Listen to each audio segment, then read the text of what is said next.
Ultimately, my thought was, we're going down to help people in Guatemala in need and spread the love of Christ to them. But I really don't think that you can truly prepare ahead of time for what you're going to experience when you get there.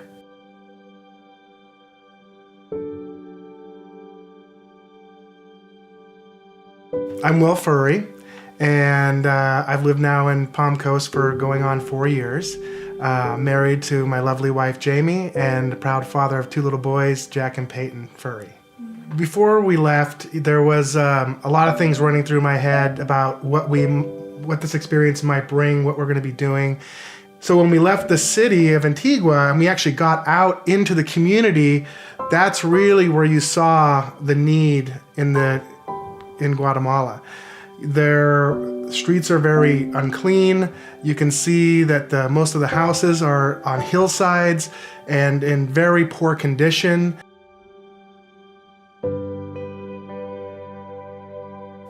So one of the moments that really impacted me while I was in Guatemala was on the first build.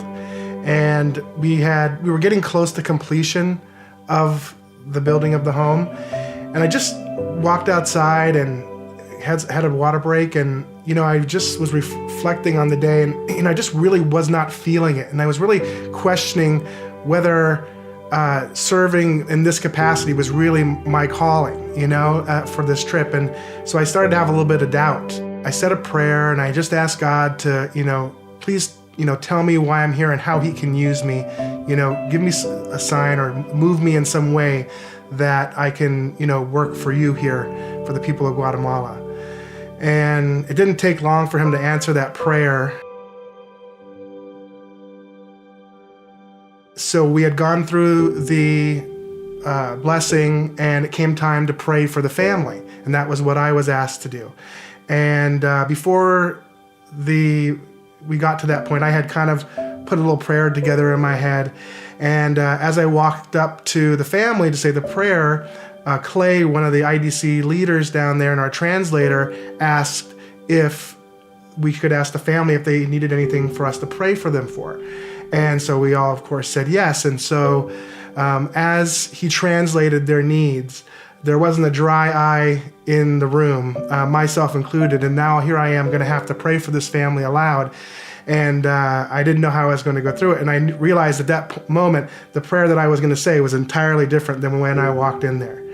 And, as they spoke, the mother, Patrona, she had said that, they were in really bad financial situation. Her husband was not around very much. He suffered from alcoholism, and also that he was abusing her and the children. And so that's a tough part.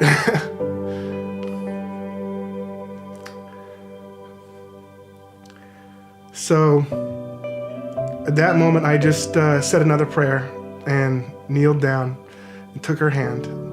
And at that moment, I felt the Holy Spirit in me like I've never felt before. It was just overwhelming. So after our first house blessing, it was very clear what our mission was. It wasn't just to build houses. Yes, that house we built is going to provide them shelter, safety, security. They have many problems that they revealed to us before we prayed for them. And we're not going to solve those. What we were here to do is spread the love of Jesus Christ. Bless them with these things.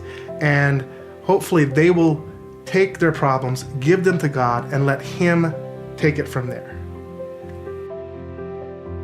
Serving has been something that I've been working on in my relationship with God for many years. It's something that I didn't do much when I was younger, and I've grown to want to serve. And it's always a question of how, where, who, and Epic's been really helpful in that journey for me with things like 3G and now this Guatemala mission trip. And after serving at this level, It has really transformed my vision forward on this serving journey, and it's actually helped me to be more understanding about the needs of others, and to not take for granted those little calls that God gives you when He tugs on your heart to help somebody. Don't ignore it. That's what I've really learned from this here is act, go and do what He's called you to do.